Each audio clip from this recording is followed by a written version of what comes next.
Bon, parlons concret. Vous dévalez l'escalier avec votre vélo. Vous arrivez sur la route et vous allumez l'assistance. Vous commencez à pédaler et hop, le moteur se met en marche sans que vous le sentiez brusquement. Vous arrivez à 25 km/h, l'assistance se coupe, mais vu que le vélo est léger, vous continuez sans vous sentir freiné. Vous arrivez au bureau, vous déclipsez la batterie et vous la rechargez tranquillou. Le soir, vous rentrez chez vous, vous remontez l'escalier et tout va bien, vous ne transpirez pas. Bref, oui, un vélo électrique léger, c'est cool, ça donne envie. Mais alors pourquoi il y a cette tendance des vélos légers? En fait, c'est simple, l'argument du poids, c'est le truc auquel vont être sensibles les citadins comme vous et moi peut-être. Et en vrai, je comprends, je me vois bien avoir un vélo électrique, mais j'ai pas envie de porter un tank quoi. Et voilà que je tombe sur cette fameuse tendance, l'électrification légère. C'est censé être comme un vélo électrique, mais plus léger. Je me suis dit en fait, mais c'est pas bête du tout et ça répond à un vrai besoin. Alors ce qu'on appelle électrification légère sur un vélo, c'est le fait de l'alléger au maximum et réduire le poids, c'est pas juste baisser d'1 kilo ou 2, c'est vraiment de descendre sous la barre des 20 kg, voire atteindre les 15 kg.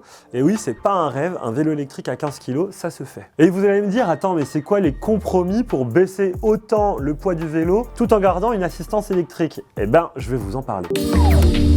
Pour les besoins de cette vidéo, je vais m'appuyer sur ce tout nouveau modèle que j'ai pu tester, le Map4 N1R de chez Engway. Au programme, un cadre en carbone, une batterie amovible, un moteur pas trop gourmand et une promesse d'autonomie assez costaud. Bref, un gros concentré de légèreté. Merci à Engway d'être le partenaire de cette vidéo et de nous laisser tester ce nouveau vélo. D'ailleurs, tous les conseils que je vais vous donner dans cette vidéo s'appliquent à l'ensemble du marché des vélos.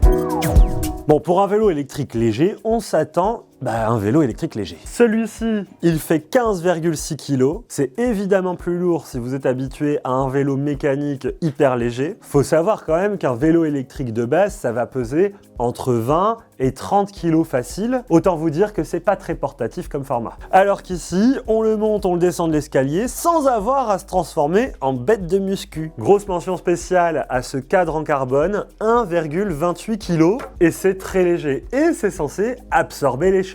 On n'atteint pas le niveau d'absorption qu'on pourrait avoir sur des suspensions, mais on sent quand même qu'il absorbe un peu les chocs. Le petit bémol d'un cadre en carbone, c'est qu'en général, c'est cher. Je m'attendais donc sur ce Engway à avoir un tarif assez lunaire. Pourtant, ils annoncent un prix de 1 299 € au lancement et 1 399 € en tarif normal. En comparaison, sur le marché du vélo électrique, avoir un cadre comme celui-ci, on va s'approcher des 1 900 € facile et plus si affinité. Donc c'est vraiment très intéressant. Après, on peut entendre par-ci par-là que le carbone, c'est fragile. Alors, c'est un matériau extrêmement dur, donc oui, un choc violent, ça peut lui faire du mal. Mais ça vaut pour n'importe quel cadre si vous tapez fort. Alors dans un vélo électrique, ce qui pèse le plus lourd, c'est la batterie et le moteur. Et évidemment, quand un constructeur essaye de faire baisser le poids de ses modèles, c'est évidemment en faisant des compromis sur ces deux éléments. Un vélo électrique léger ne sera jamais aussi puissant qu'un modèle plus lourd. Si votre truc c'est de rouler sur des petits chemins avec du dénivelé, etc.,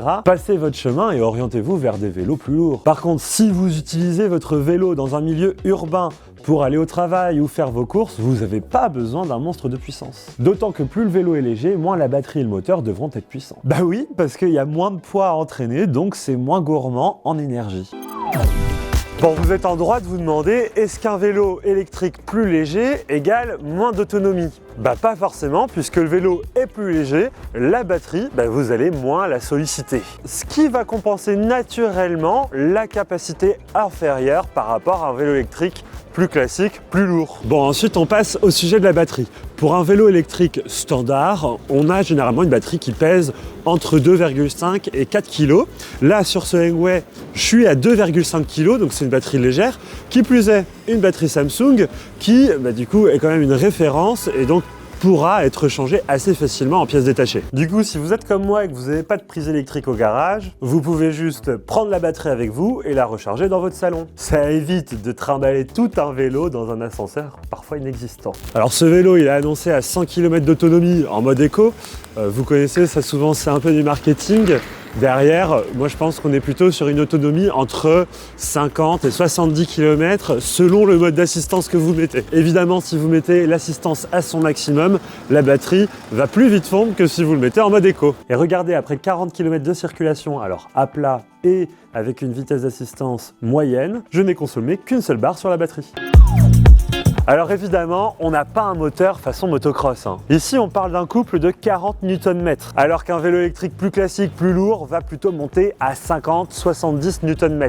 Mais comme le vélo est vraiment léger, on n'a pas besoin d'une fusée sur roue. Évidemment, si vous habitez sur le flanc d'une montagne et que vous faites un trajet domicile-travail manière alpinisme, vous préférez peut-être un moteur un peu plus costaud. Mais si c'est pour la ville ou faire des balades en route, 40 Nm, ça suffira amplement. Et si comme moi vous aimez un pédalage naturel, le capteur de couple va être un sacré atout. En fait, plus je force sur la pédale, plus l'assistance s'intensifie. Ce qui me permet d'aller aux 25 km/h assez facilement comme maintenant. Et c'est vrai que comme ça, on gère sa rapidité de manière assez fluide. En ville, ça suffit largement à démarrer rapidement à un feu rouge ou de gravir une petite pente comme je suis en train de le faire. À noter aussi que si vous avez des besoins plus importants, Engway propose le Map4 N1 Pro dont le couple monte à 80 Nm.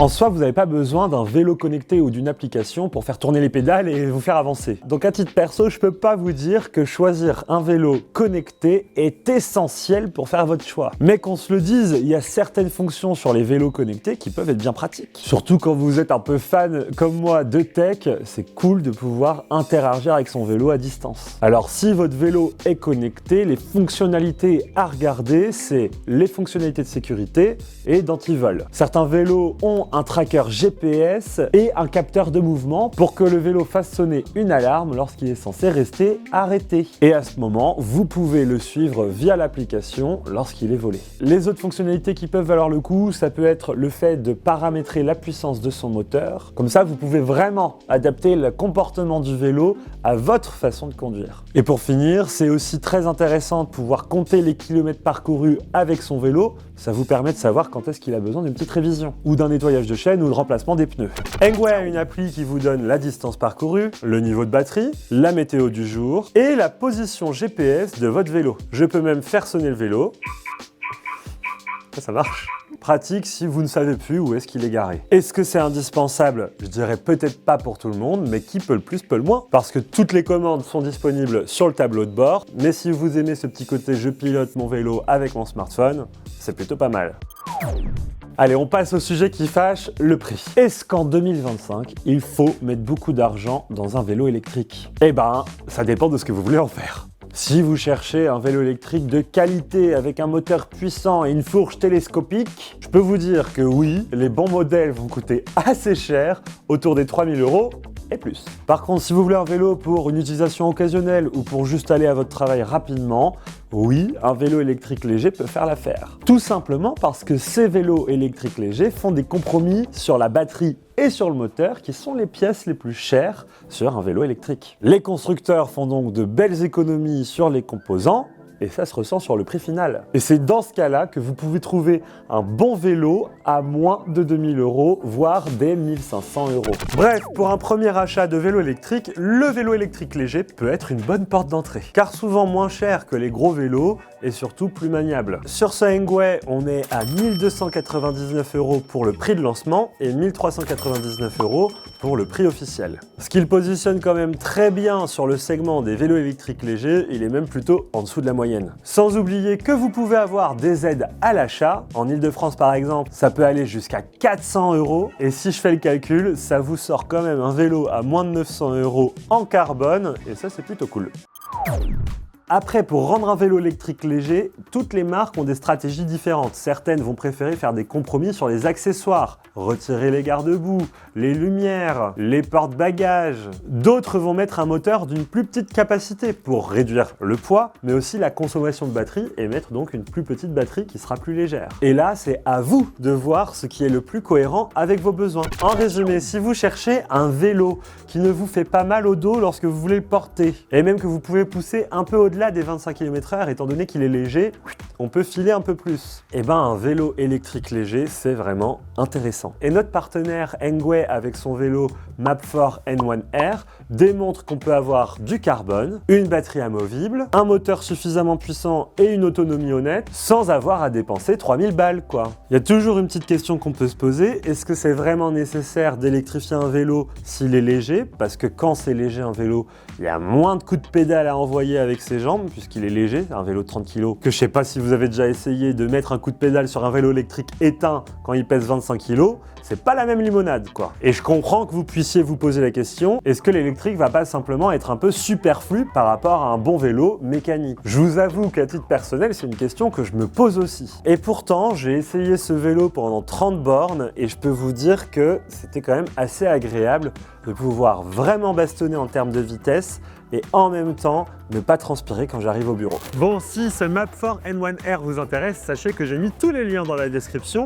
Et d'ailleurs, il y a d'autres vélos dans la gamme Mapfort, donc n'hésitez pas à les checker. Merci encore à Engway d'avoir été le partenaire de cette vidéo et de nous soutenir pour qu'on continue à faire 3 vidéos par semaine comme on le fait sur cette chaîne YouTube. N'hésitez pas à vous abonner, à laisser un petit commentaire et même à mettre un like sur cette vidéo, ça nous aidera. Si vous voulez discuter de tout ça avec nous, on est disponible sur Twitch tous les jours où on fait des lives et on vous répond avec plaisir. Vive le vélo, vive l'électricité, vive les vélos électriques. Ciao tout le monde.